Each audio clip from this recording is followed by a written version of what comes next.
오늘 말씀은 창세기 9장 1에서 17절까지 말씀으로 예배와 무지개 언약이라는 말씀으로 주의 말씀 증거합니다. 601년 1월 1일에 땅 위에서 물이 거치기 시작했고요.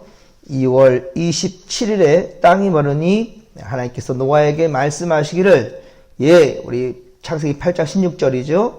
너는 내 아내와 내 아들들과 내 며느리들과 함께 방주에서 나오고 너와 함께한 모든 혈육 있는 생물, 새와 가축과 땅에 기는 모든 것들을 다 이끌어내라고, 그리고 이것들이 땅에서 생육하고 땅에서 번성하라 주님 말씀하셨고요. 너와 그 가족들과 땅의 모든 짐승들과 모든 기는 것들과 또 모든 새도 그 종류대로 땅에서 방주에서 다 땅으로 나왔다고 주님 말씀하십니다. 그런데 방주에서 나온 노아가 제일 먼저 한 일이 무엇인가? 여러분 여기에 중심 포커스를 잡으라고 그랬죠? 어제 말씀했습니다. 제일 먼저 한 것이 무엇이었습니까? 하나님 앞에 제단을 쌓았다는 거예요. 하나님 앞에 예배할 줄 알았다는 거죠. 여러분, 우리가 요즘 폭우나 집중호우가 부으면 그 지역은 엄청난 재산 피해와 함께 인명 피해는 물론이거니와 도로가 유실되고 논과 밭이 침수되고 비닐하우스가 가라앉고 과실, 그쵸? 농사가 망치게 되는 장마 뒤에 얼마나 많은 일들이 있습니까? 가재도구부터 시작해서 청소를 해도 한도 끝도 없을 겁니다.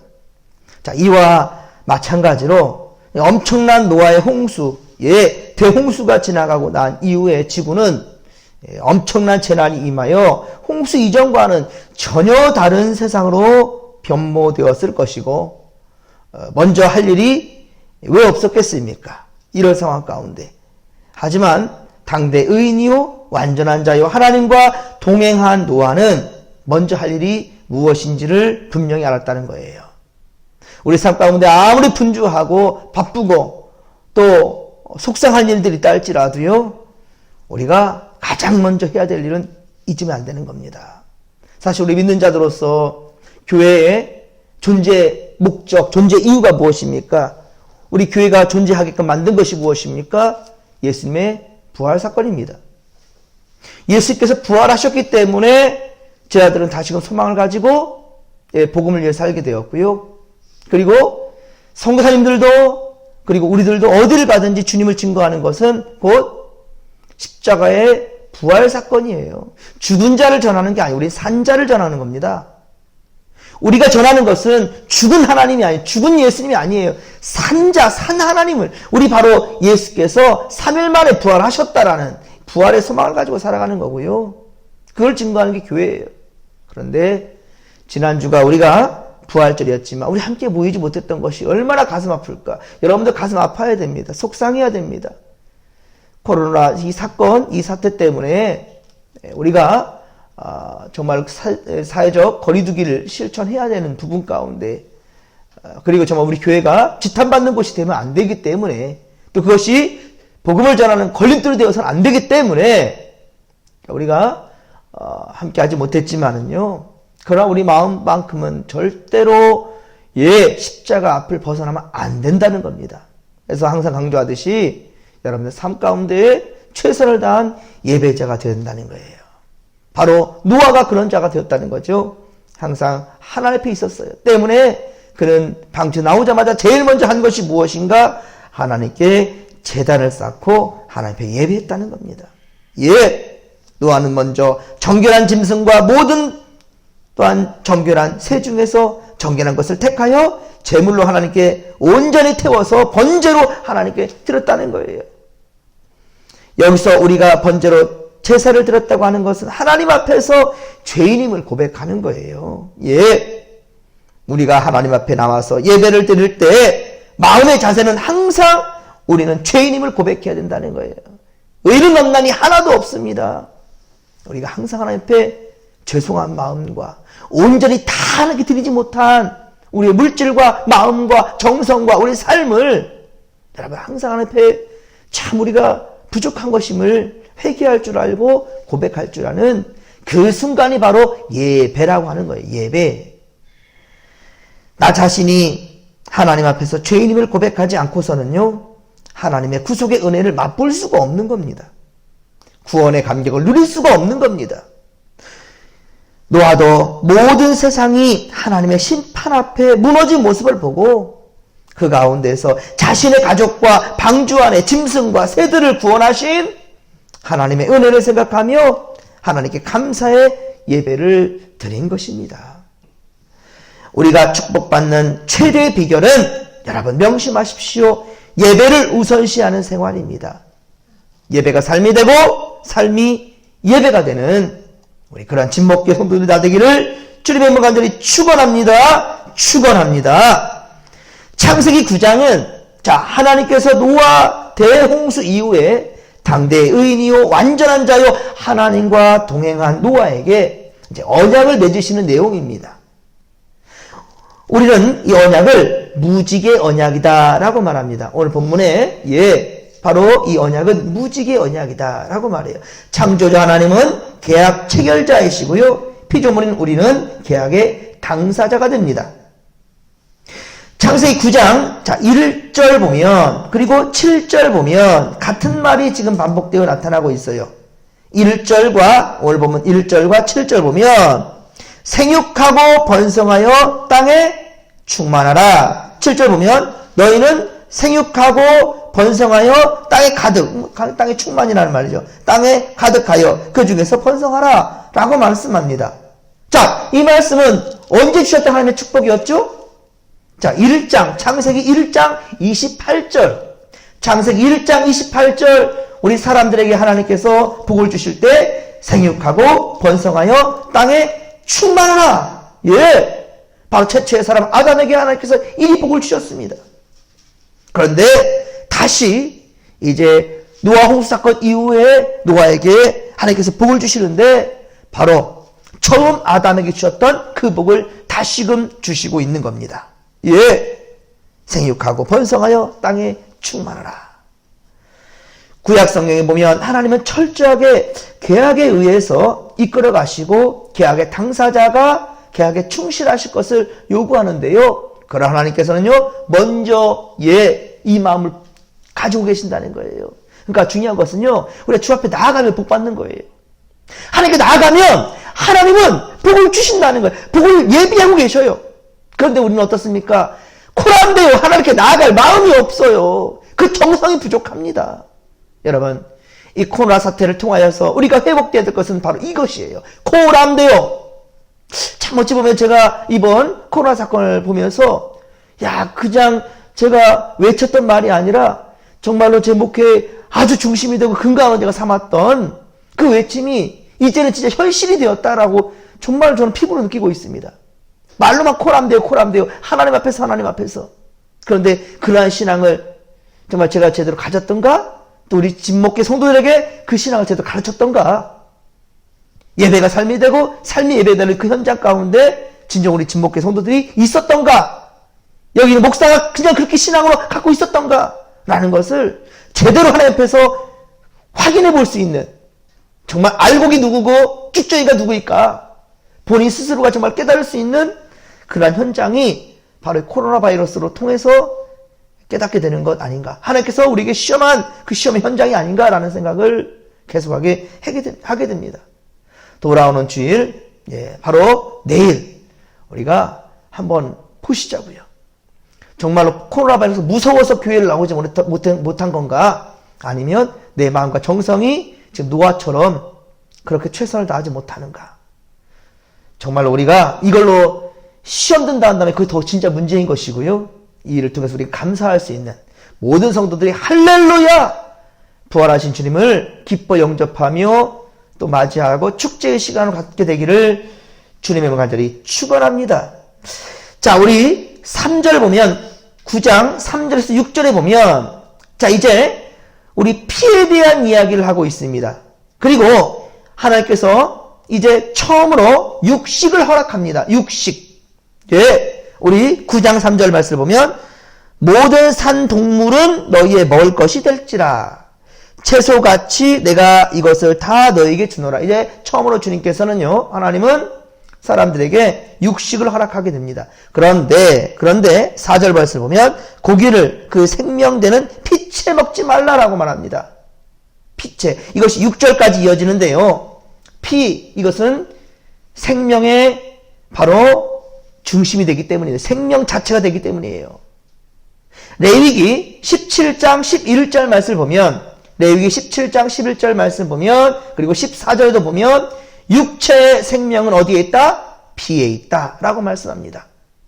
히브리서 9장 22절, 히브리서 9장 22절에 보면 피로써 정결케 된다. 모든 것이, 대부분의 모든 것들이 피로써 정결케 된다. 피 흘림이 없은즉 뭐가 없다? 사함이 없느니라. 피 흘림이 없으면 사함도 없다. 예수께서 십자가에 매달려 돌아가실 수밖에 없었던 것이 바로 이 피입니다. 그래서 피가 필요했고요. 그 피가 곧 예수 그리스도가 됐던 것이죠. 예, 피의 중요성에 대해서 얘기하고 있습니다. 이와 같이 하나님께서 노아에게 말씀하시기를, 자, 창세기 9장 11절에 보면 내가 너희와 언약을 세우리니 다시는 모든 생물을 홍수로 멸하지 아니할 것이라. 땅을 멸할 홍수가 다시 있지 아니할 거라고 주님 말씀하십니다. 왜 이런 언약을 말씀하셨을까요? 여러분, 우리 한반도에 말입니다. 우리 홍수가 한번 막 폭우가 막 쏟아질 때 보면, 예? 막 시간당 90mm, 막 300mm 막 폭우가 쏟아져 엄청난 피해를 주고 지나가면 어떻습니까? 과수농가나 양식업을 하는 농부나 그리고 어부들은 망연자실할 수밖에 없어요. 그렇죠? 그런데 지금의 홍수와는 비교할 수 없는 전 지구에 40주야가 내리고 150일 동안 물에 잠긴 그 모습을 한번 상상해 보십시오. 노아가 이 모습을 보고 하나님의 심판의 엄중함과 그리고 두려움 속에 불안함을 가지고 잠을 제대로 이루지도 못했을 것 같아요. 이러한 노아에게 하나님은 약속하십니다. 예, 내가 너희와 언약을 세우리니 다시는 모든 생물을 멸하지 아니하고 땅을 멸할 홍수가 다시 있지 아니할 것이다. 하나님께서는 노아와 그 가족에게 위로와 평안을 주시고, 예, 그들에게 복을 주실 것을 약속해 주심으로써 당신은 계약에 충실하신 신실하신 하나님이다. 나는 너의 하나님이 된다라고 분명히 보여주시는 거예요. 사랑하는 성도 여러분, 우리가 믿는 하나님은 죄에 대하여는 반드시 심판하신 주님 맞습니다. 하나님은 죄를 죄라고 말씀하십니다. 죄 없다 하지 않아요. 반드시 죄에 대해서 심판하시는 공의로우신 하나님 맞습니다. 그러나 동시에 우리 당신의 바로 언약을 반드시 지키시는 분이시라는 것을 우리가 믿기를 소망합니다. 하나님께서는 언약의 증표로, 즉 다시는 물로 이 세상을 심판하지 않겠다라는 상징적으로 무지개를 구름 속에 두시겠다라고 말씀하셨어요. 여러분, 비 온 뒤에 7색깔 무지개가 하늘 위에 청발로 이렇게 있을 때, 화살에서는 관역판의 그 절반, 그쵸? 절반처럼 이렇게, 예, 그려질 때 얼마나 아름답고 신기하고, 참, 그리고 또 무지개를 보면 얼마나 기분이 좋습니까? 운전하다가도 비가 내린 다음에 무지개가 탁 쳐 있을 때 얼마나 아름다워요. 멈추고라도 보고 싶고요. 그리고 사진을 남기고 싶은 그런 사람들 마음이 있잖아요. 예, 우리가 바라보는 이 아름다운 세상들 하나님이 만드셨다라는 것을, 예, 그 순간 우리가 또 깨닫게 되지 않습니까? 우리 그리스도인들은 특히나 무지개를 만날 때마다 어때요? 하나님께서 노아에게 약속하신 말씀, 다시는 물로 이 세상을 심판하지 않겠다라는 그 약속의 말씀을 떠올리며 위로를 받지 않습니까? 요즘 전 세계적인 이상 기온과 그리고 온난화 현상으로 인해서 홍수와 폭우와 그리고 가뭄으로 인해서 피해가 극심하지만 그래도 노아 홍수와 같은 종말적인 그런 물난리는 없다라는 거예요. 여러분, 가끔 막 홍수가 막 일어날 때 막 물난리가 나면은 노아 홍수 때 언제는 물로 심판하지 않겠다며, 그 심판이 그게 아니에요, 여러분들. 예? 심판이라는 것은 육신의 심판뿐만이 아닙니다. 영혼의 심판까지 가는 거예요. 그렇습니다. 무지개는요, 비가 온 뒤에 나타나는 현상인데요. 비가 온 뒤에 대기 중에 물방울이 아직 남아있어서 빛이 통과할 때 빛이 나누어지면서 무지개가 형성된다는 과학적인 설명이 우리가 있잖아요. 하지만 홍수 뒤에 펼쳐진 이 자연현상은 하나님의 언약의 상징이고요. 미래에 대한 희망이고요. 하나님께서는 인간을 향한 사랑의 표시요, 꿈이요, 비전이요, 희망이 되는 거예요. 예. 그런데 이러한 미래에 대한 꿈과 희망과 비전이 구름 속에 감추어져 있다라는 말은 우리가 깊이 생각해야 될 의미가 있습니다. 감추어져 있다. 이 저 구름 속에서. 우리가 인생을 여행하는 동안 바람 불고 구름이 낀 흐린 날들이 얼마나 많습니까? 어느 때는 우리 앞길에 천둥과 번개가 동반되면서 시커먼 먹구름이 가득할 때가 얼마나 많습니까? 구름은 어둠과 환난 그리고 고난을 상징합니다. 물론 출애굽기 19장 9절에 보면 하나님께서 모세에게 빽빽한 구름 속에서 자신을 나타내신 것을 우리가 알 수 있습니다. 이스라엘 백성들이 광야 40년 동안에도 하나님께서 이스라엘을 구름 기둥으로 인도하셨습니다. 우리 인생은 걸어가면서도 누구나 7색깔 무지개 같은 꿈을 가지고 살아가지 않습니까? 그런데 우리 13절, 오늘 보면 13절 보면 내가 내 무지개를 구름 속에 두었다라고 말하고 있어요. 결혼을 하는 청춘 남녀들은 어떻습니까? 이상적인 가정생활과 무지개 같은 결혼생활을 꿈꾸잖아요. 그렇죠? 사업을 하면서 어때요? 빌 게이츠나 애플의 창시자인 스티브 잡스 같은 그런 훌륭한 사람, 그렇게 성공한 사람들은 아닐지라도 사업 성공에 대한 나름대로 이상을 가지고 꿈을 가지고 시작하잖아요. 어느 누가 이거 해서 망하겠네? 라고 생각하는 사람 없어요. 그쵸? 정말. 그리고 사업을 시작할 때 특별히 우리 믿는 사람은 어때요? 하나님께 의지하면 예배로 시작하잖아. 예배로. 하다못해 차를 사더라도 하나님 이 차를 탈 때 먼저 하나님께 감사 기도 받고 예배 드리고 그렇게 우리가 시작하려 하잖아요. 농사를 시작할 때에도 제일 먼저 하나님께 감사 기도하고 시작하잖아요. 아니요. 하늘을 시작할 때 성부 하늘을 이제 보내고 새로 시작할 때 영신 예배를 드리는 게 그게 무엇입니까? 잃는 모든 삶을 주께 의지하겠다는 거 아니겠습니까?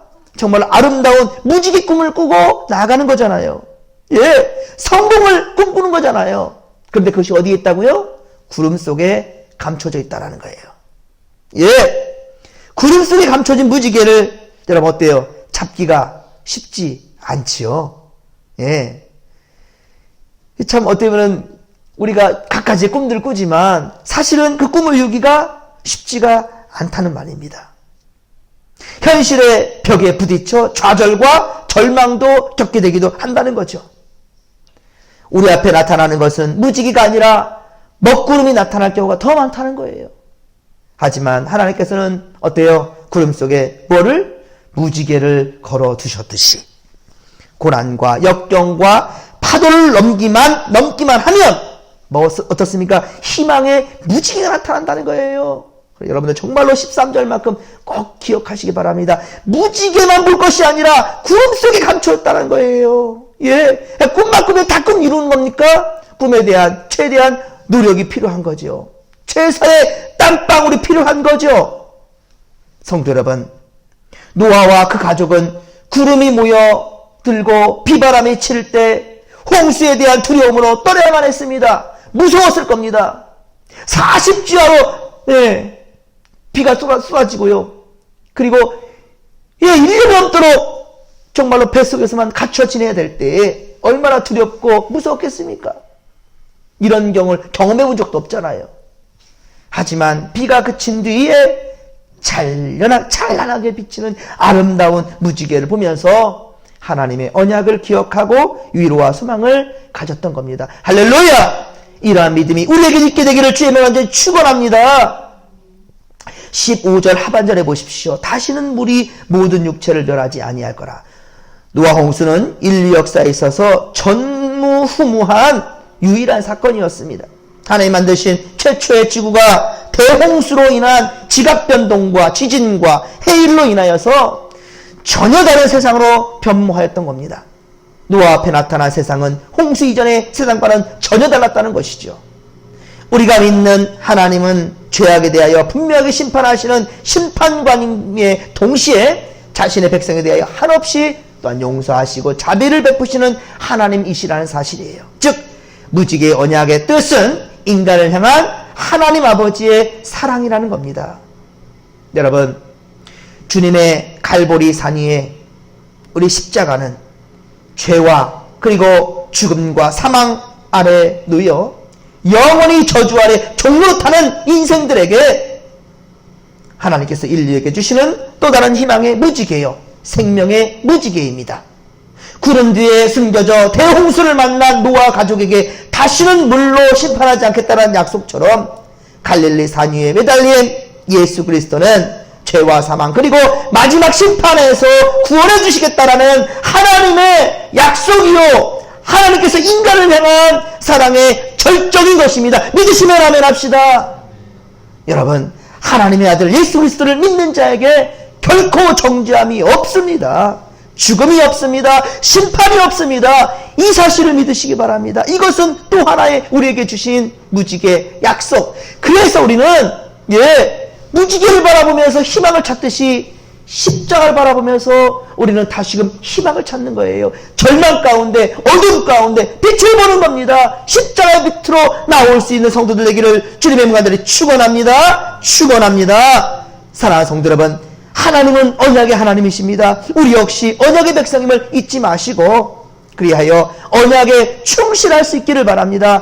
구름 속에 무지개를 두셨듯이 하나님께서 고난과 또 고통 속에 숨겨진 무지개를 바라볼 수 있기를 주님께서는 원하시고 계신다는 거예요. 그리고 갈보리산 위에 매달리신 이를 향한 바로 하나님의 무지개 약속인 예수 그리스도가 우리를 향한 하나님의 지고한 사랑임을 깨닫는 저와 여러분 되기를 주의 영광으로 축원합니다. 축원합니다.